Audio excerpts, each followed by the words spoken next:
শেষ বিচারের দিন। এদিন মানুষকে আল্লাহর সামনে দাঁড় করানো হবে। আল্লাহর সৃষ্টিতে এর চেয়ে ভয়ঙ্কর দিন আর নেই। সেদিন সৃষ্টির শুরু থেকে শেষ পর্যন্ত সবাই একত্রিত হবে একটি সমতল ময়দানে। শুধু জিন আর মানুষই নয়, পশু পাখিদেরকেও বিচারের জন্য ওঠানো হবে। সেদিন বিচারের ময়দান হবে তামার মতো উত্তপ্ত। সেখানে কোনো উঁচু নিচু থাকবে না, আড়াল থাকবে না, থাকবে না কোনো ছায়া। ঘটতে থাকবে একের পর এক ভয়ঙ্কর ঘটনা। কিন্তু মানুষ নিজেকে ছাড়া অন্যকে নিয়ে ভাবার সুযোগ পাবে না। সেদিন মানুষ থাকবে উলঙ্গ অবস্থায়, কিন্তু ভয়, ভীতি, আফসোস আর আতঙ্ক এমন ভাবে তাদেরকে ঘিরে ধরবে যে কেউ কারো দিকে তাকানোর চিন্তাও করতে পারবে না। মনে হবে সবাই নেশাগ্রস্ত মাতাল। কিন্তু সেদিন কোনো মাদকতা থাকবে না। মানুষ নেশাগ্রস্ত হবে নিজের অবস্থা ও পরিণতির কথা চিন্তা করে। কারণ তখন চারিদিক থেকে আল্লাহর আযাবের বিভিন্ন নমুনা দেখতে পাবে সে। মাথার একটু উপরেই থাকবে সূর্য, মানুষ থাকবে ঘর্মাক্ত। এক একজনের ঘাম এক এক রকম হবে, কারো গোড়ালি পর্যন্ত, কারো হাঁটু পর্যন্ত, আবার কারো কোমর পর্যন্ত।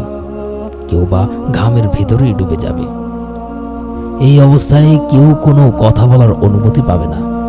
দিশেহারা হয়ে মানুষ এদিক সেদিক দৌড়তে থাকবে, অথচ কোথায় যাচ্ছে কেউ জানে না। এক পর্যায়ে মানুষের সামনে জাহান্নামকে টেনে হিঁচড়ে নিয়ে আসা হবে। জাহান্নামের লাগামের সংখ্যা হবে 70,000। এক একটি লাগাম ধরে টানবে 70,000 ফেরেশতা। জাহান্নামের আগুন হবে কালো অন্ধকার। আগুনের লেলিহান শিখা দেখে মানুষ বলতে থাকবে, হায় যদি আমাদেরকে আবার দুনিয়ায় পাঠানো হতো। কোরআনের বিভিন্ন আয়াতে আল্লাহ তাআলা এসব দৃশ্য আমাদের সামনে ফুটিয়ে তুলেছেন। কিন্তু আফসোসের কথা কি জানেন? আমরা এসব বিষয় নিয়ে চিন্তা করি না। মরের পটে এর ছবি ফুটিয়ে তোলার চেষ্টা করি না। যদি আমরা কোরআনের আয়াতে বর্ণিত বিষয়গুলো নিয়ে চিন্তা করতাম, তাহলে আমাদের সামনে সবকিছু পরিষ্কার হয়ে যেত। কোনটা করণীয় আর কোনটা বর্জনীয়, কোন পথে মুক্তি আর কোন পথে ধ্বংস স্পষ্ট রূপে আমাদের চোখে ধরা পড়তো সেটা।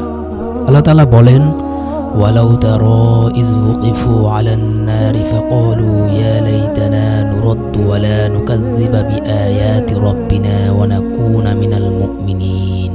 অর্থ, আপনি বড় ভয়ঙ্কর দৃশ্য দেখবেন যদি ওদের তখন দেখেন যখন ওদের আগুনের সামনে দাঁড় করানো হবে।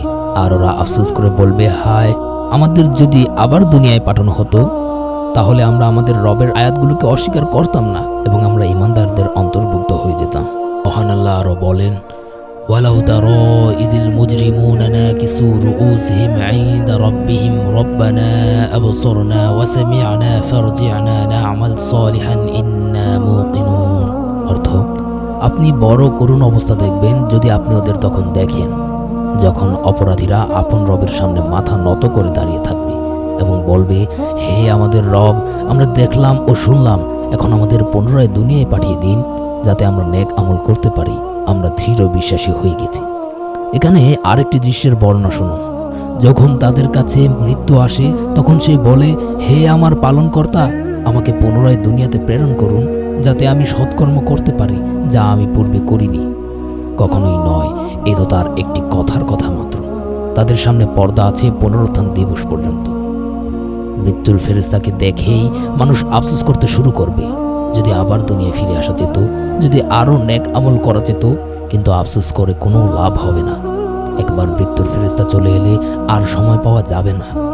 আল্লাহ বলেন, অতঃপর যখন সিংহায় ফুৎকার দেয়া হবে, সেদিন তাদেরকে পারস্পরিক আত্মীয়তার বন্ধন থাকবে না এবং একে অপরকে জিজ্ঞাসাবাদ করবে না।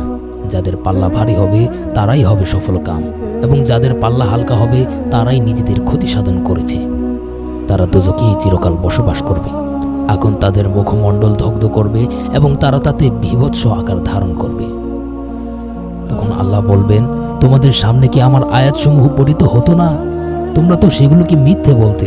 তারা বলবে, হে আমাদের পালনকর্তা, আমরা দুর্ভাগ্যের হাতে পরাভূত ছিলাম এবং আমরা ছিলাম বিভ্রান্ত এক জাতি। হে আমাদের পালনকর্তা, এ থেকে আমাদেরকে উদ্ধার করো। আমরা যদি পুনরায় তা করি তবে আমরা গুনাহগার হব। আল্লাহ তখন বলবেন, তোমরা ধিক্কৃত অবস্থায় এখানেই পড়ে থাকো এবং আমার সাথে কোনো কথা বলো না। আজকাল অনেকেই নানান রকম আজগুবি প্রশ্ন করেন। যারা ইসলামে অবিশ্বাসী তারা একের পর এক ভিত্তিহীন প্রশ্ন উস্কে দিয়ে মানুষকে সংশয়গ্রস্ত করে দেন। এর এরকম একটি প্রশ্ন হচ্ছে, দুনিয়ার জীবন যদি 60-70 বছরের হয় তাহলে আখিরাতে কেন অনন্তকাল শাস্তি ভোগ করতে হবে? এই প্রশ্নের উত্তর আল্লাহ তাআলা নিজেই জানিয়ে দিয়েছেন।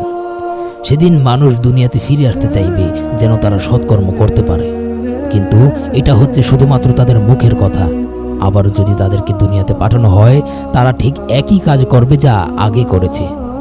এজন্যই আল্লাহ তাআলা তাদেরকে আর কোনো সুযোগ দেবেন না। তিনি বলবেন, তোমরা আমার সাথে কোনো কথা বলো না। কিন্তু কত সৌভাগ্য আমাদের, আজকে দুনিয়াতে বসে আমরা কোরআনের পাতায় এসব দৃশ্য দেখতে পাচ্ছি, আখিরাতের খবর জানতে পারছি। এজন্য আল্লাহর কাছে শুকরিয়া আদায় করা উচিত এবং সময় থাকতেই নিজের জীবনকে শুধরে নেওয়া উচিত। পূর্বের আয়াতগুলোকে লক্ষ্য করলে দেখা যায় তারা 3টি কারণে এই আফসোস করবে। প্রথম কারণটি হলো আল্লাহর আয়াতসমূহকে অস্বীকার করার কারণে, দ্বিতীয় কারণটি ঈমান না আনার কারণে, এবং 3 নম্বর কারণ হচ্ছে নেক আমল না করার কারণে। ইসলামের মৌলিক যে 3টি বিষয় যেমন তাওহীদ, রিসালাত ও আখিরাত, সেগুলোকেই তারা অবিশ্বাস করত। আল্লাহ তাআলা মানব জাতির সফলতার জন্য যে কিতাব অবতীর্ণ করেছেন, সেই কিতাবের আয়াতসমূহকে তারা অস্বীকার করত। রাসূল সাল্লাল্লাহু আলাইহি ওয়াসাল্লাম এর রিসালাতকে তারা মানত না। কোরআনকে কল্পকাহিনী, কবিতা, জাদু বা পাগলের প্রলাপ, অসার কথা ইত্যাদি বলে হাসি তামাশা করত, ঠাট্টা বিদ্রুপ করত। রাসূলের দাওয়াত কবুল করত না, বরং রাসূলকেই উল্টো কষ্ট দিত। তারা আল্লাহ তাআলার অস্তিত্বকে অস্বীকার করত, আল্লাহর একত্ববাদে স্বয়ং সংশয়বাদী ছিল। তার প্রতি ঈমান আনেনি, তাওহীদ অবলম্বন করেনি, ইসলাম গ্রহণ করে মুমিনদের অন্তর্ভুক্ত হয়নি। আখিরাতের প্রতি তো তাদের বিশ্বাসই ছিল না। তাদের বিশ্বাস ছিল দুনিয়ার জীবনই শেষ, এরপর আর কিছু নেই। তাই নেক আমল করার কোনো প্রয়োজনীয়তা অনুভব করেনি। ইসলামের মৌলিক এই 3টি আকীদা সম্পর্কেই তারা উদাসীন ছিল। এগুলোর উপর তারা ঈমান রাখত না। ফলে কিয়ামতের দিন যখন তাদেরকে আগুনের সামনে দাঁড় করানো হবে, তখন বলবে, রব্বানা আবসারনা ওয়া সামি'না ফারজি'না না'মাল সালিহান ইন্না মুকিনুন। হে আমাদের রব, আমরা দেখলাম ও শুনলাম, এখন আমাদের পুনরায় দুনিয়ায় পাঠিয়ে দিন যাতে আমরা নেক আমল করতে পারি। আমরা দৃঢ় বিশ্বাসী হয়ে গেছি। আমরা যদি দুনিয়ার জীবনে ফিরে যেতে পারি, তাহলে আল্লাহ তাআলার কোনো আয়াত আর কোনো হুকুম আহকাম অস্বীকার করব না। তার প্রেরিত সমস্ত বিধানকেই মনে প্রাণে বিশ্বাস করব। আজ আমাদের দৃঢ় বিশ্বাস এসে গেছে, আর ভুল হবার কোনো চান্স নেই।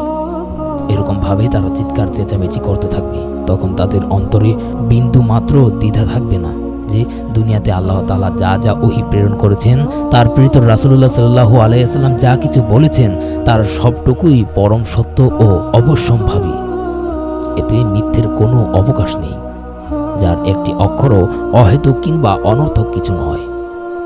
ঈমানের মূল ভিত্তি হলো না দেখে বিশ্বাস করা, অদৃশ্য বিষয়ের প্রতি শুধুমাত্র আল্লাহ ও তার রাসূলের উপর পূর্ণ আস্থা রেখে ঈমান আনা। কিয়ামতের দিন ঈমান আনলে সেটা কোনো কাজে আসবে না। সেদিন শুধু আফসোস করা আর হতাশ হওয়া ছাড়া কিছুই করার থাকবে না। দুনিয়ার জীবনের সময়টুকু হলো পরীক্ষার সময়, আখিরাতে এর ফলাফল প্রকাশ পাবে। দুনিয়ার কেউ যদি ভালো ফলাফলযোগ্য কোনো কাজ না করে, তাহলে সে নিশ্চিতভাবেই আখিরাতে ব্যর্থ হবে। তাকে অনন্তকাল অপমান আর লাঞ্ছনার গ্লানি বয়ে বেড়াতে হবে।